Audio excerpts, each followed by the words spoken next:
What is going on, everyone? Welcome back to the Cleveland Pulse YouTube channel. I am your host, Justin Harold, and with me, as always, my co-host, Jeff Santa. Today, we are bringing you up another roundup of Browns free agency tracker.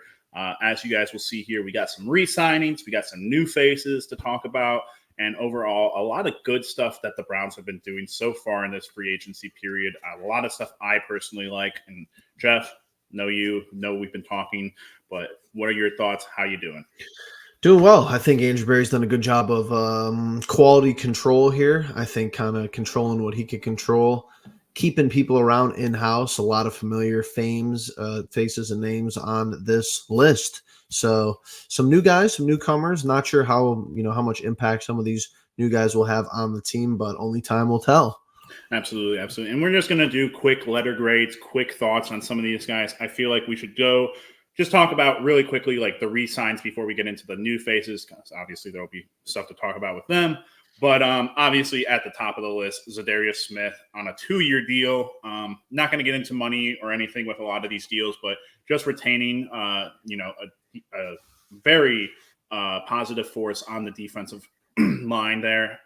For me, that's obviously an A-. I don't think he had quite the year in terms of stat and numbers, but again, Trev talked about it when we talked last week that his impact on the field was felt constantly. So for me, that's an A-. You get a guy who is capable of being that 1A player on the D line, and yeah, good depth. Honestly, let's take that position kind of all in one encompassing sweep, because anybody who you could bring back from that position group last year, I think is something you can't be upset about. So Smith, Hurst, Shelby Harris, those are 3 wins for me. Obviously, we're going to talk about more additions here, some newcomers, some people who have kind of been bouncing around the league a little bit in a greater sense. But if you could bring back people from the defense last year, I think that's going to be a plus, because one of the better defenses in the league, and the defensive line is definitely put out the best product that me and you have seen, over the last half decade. So I think that was important. I think you kept guys around who you really, really needed. You can't retain Jordan Elliott, but you can't keep everyone in this league. It's just not possible. Absolutely. And just staying on the train of guys that were retained, Michael Dunn, you see there, just another depth piece for the offensive line. Obviously, in a year without Bill Callahan, having guys who know the offense and know what Kevin Stefanski likes, it's important to have kind of those swing guys. Obviously, he's your guard, center, swinger, occasional left tackle, right tackle, but you don't really want to see that. And another one, Corey Bjorquez, great to get him back. I thought he's, I think every game or every other game, he might have one muffed punt at the beginning of the game, but outside of that, has been pretty much a much better and consistent player than what Jamie Gillen was a few years back. So I like that. I like keeping him. I like keeping a lot of these guys that were in-house last year a part of a pretty historic defense and, for that matter, good special teams as well. So honestly, we're just at the sweet spot of organization building that we've never seen. We've never seen in our lifetime. And I feel like we harp on it every offseason that it's going in the right direction, which is something we should harp on. Absolutely. Yeah. Give credit where credit's due. The Haslams, the Berries, and the Stefanskis of the world. It's just like, if you have having different players or revolving door is one thing. Then you add in different coaching staff, different philosophy. You have different schemes year to year to year. It just doesn't work. So what you're getting with these guys. You're keeping the same core of coaches from a year previous, obviously without the services of Bill Callahan. Going to be a huge loss. Something we're going to have to monitor. But your 3 major coaches stay intact. Obviously with Stefanski, I understand you lose AVP. We all know he didn't really do anything. And yeah, Schwartz obviously hangs around, and Ventrone. So you have the luxury of bringing people back into a philosophy they know with coaches they like. It's very helpful. And you guys will see here when we get into the new faces that we've added here, like Jeff just added, the 2 names that you just heard, Schwartz and Bubba Ventrone. There's a lot of guys on here that played with those guys in their systems in years past. So obviously a very envisioned free agency going on here, and a very calculated one on my end. So we'll get right into it. So the first one that we're going to get into is Jordan Hicks, linebacker for 2 years. Again, if you follow me on Twitter, I have been tweeting a little bit more than usual, but for the linebacking room in general, I thought that in a sense they went 1-for-1 with replacements. Jordan Hicks is very much your Anthony Walker, 100 plus tackles a game or 100 plus tackles a season type guy. Bounced around a bit, but overall, I give this like a B, probably like a B minus, where I'm like, hey, injuries happen, and that's quite literally what happened with Walker. His time here wasn't really super impactful in my mind, but still one of those guys who led the locker room, led the defense, was the green dot, and had an impact on the defense at times. So I'm just curious to see how both of these linebackers kind of work out and how they fill into their roles. Obviously, the Devin Bush acquisition today as well. It's just, honestly, out of every single position group on this roster, I feel like linebacker is our throwaway position. And it's unfortunate because we've never had like an elite standout linebacker who was like, okay, this guy is the pinnacle forefront of your defense. We haven't necessarily needed one because you have Myles Garrett, you have Denzel Ward. Your bookends are covered. But this is really why we got so excited on draft night a couple years ago when we move up and get JOK. Like, he's the guy. He's getting the keys this year. The reins are his and his only, zero dispute.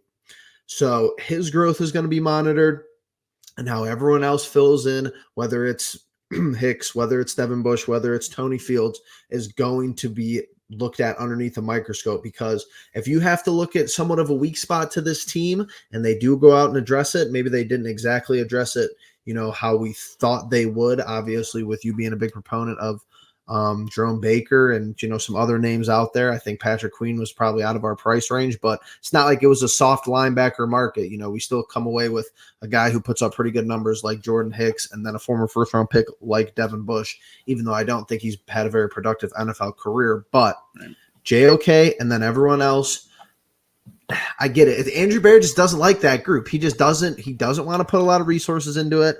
I know he traded up for JOK, but besides that, we still have the draft, obviously. We still got some free agency left, but that'll be a position group to watch again. Yeah, absolutely. And again, I saw a tweet earlier about underperforming first round pick.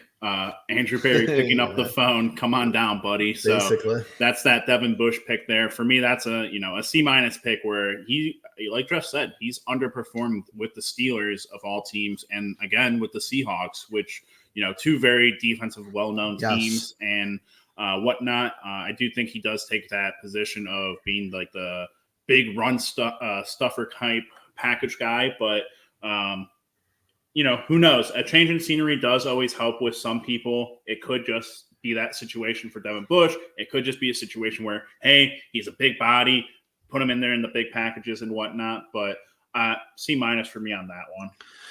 Really. And then kind of everyone else on this list is just, like you said, is some fill and replace guys, and then just some familiarity. Tony Brown, wasn't even aware he was from Indianapolis, kind of the one following I missed, but seems like Bubba Ventrone has history with him. Yep.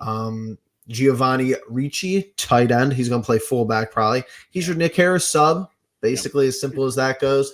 And then the offensive tackle from Cincinnati, Hakeem Adeniji, just actually from Minnesota this year. Okay.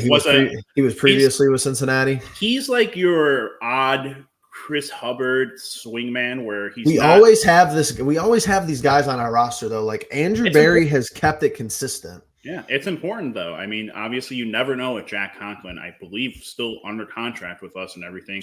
You don't know his recovery time and all that jazz. Obviously you have DeWanda Jones, you have Jedrick Wills, but guys who got injured last season. So you have to have reserves, especially at the tackle position, especially when you have so much invested in the quarterback position. So I think outside of not really knowing how good he is in run and pass situations, I think it's a smart move, a calculated move once again. You look at the Tony Brown, and you, even if you wanted to go to Nyheim Hines, both former Bubba Ventrone guys in Indianapolis, both special team guys that are very much, Hines is a receiving back out of the backfield, which I think is needed on this team. And I think he's a returner, which again, our return game has never been very good in any sense of the way. Hopefully that can be improved. And then Tony Brown, obviously there are the rumors out there with Greg Newsome potentially being on the trade block. Jeff also made a great point about him being like a Mike Ford replacement. So you do get kind of special teams and defensive buffer there with those two, with Tony Brown and then offensively with Nyheim Hines. So Jeff, would you like to comment on that before we get to the last person on this? I'm glad we kept him for last because it's just like, oh my gosh. We say this multiple times a year. I think we probably bring this up 6 to 8 times a year. Yeah. Because we are fans of the teams we follow, we analyze, and we root for. We don't follow other teams as closely as our own teams. That's obvious. But does any other fan base go through this where the backup quarterback is getting heavily debated? I get that we're an involved fan base, and I like that. I think that modern sports fans are actually highly educated. Everyone has a platform, so it's tough to sift through the noise, but it's okay. I get it. Flacco's a fan favorite. He should be. I think he provided you exciting football, and he gave the city and the fan base hope. That's what every Browns fan for the last 25 years has only asked for. That's it. Just give us hope. The playoff game goes suckily. That was obvious. And he plays a big part in that. And he's not good in the playoff game. Okay, but lightning strikes twice, and they're 2 pick sixes, and it could have been 2 interceptions, and it could have been a totally different game. It was literally we gifted them 14 points. However you want to look at that, not good at the end of the day. But Winston, I'm kind of sick of talking about it already because this is we don't care. All right, Winston's on the roster. I'm cool with having backup quarterback play. A backup quarterback in modern NFL is very, very important. But if Winston is out there, we just have so much bigger problems on our hands, in my opinion. Right, and that's my I guess at the end of the day, and who even knows? Maybe they're gonna put DTR in front of him. I don't know. I don't think that's realistic. I don't think that he'd agree to that. You definitely hear from him if that's the case. That's part of my issue with Jameis in general. I'll just say from a perspective of the move, I get getting him and being the backup and whatnot. I really think there were other backups there that could have been a Marcus Mariota or someone else, but I'm not going to like Jeff said, I'm not going to belabor the point because at the end of the day, all your chips are on Deshaun Watson playing, being healthy. Hopefully we can keep him healthy with the offensive line and whatnot. Jeff, I do want you to bring that thing, that back up because I think we forgot to. Did we forget to mention Quentin Jefferson? Yeah, we did kind of gloss over him. Here's my only point that I want to make with Quentin Jefferson. Jeff was talking about, kind of having one-for-one I was talking about having one-for-one replacements.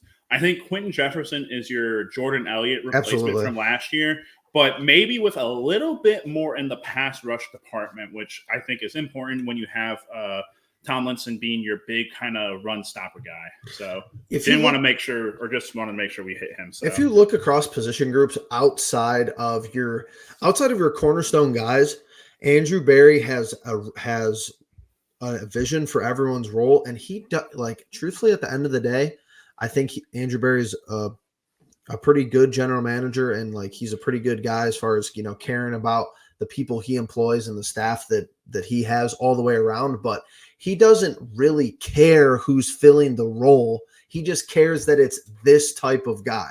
Yeah. So you're all these are lateral moves.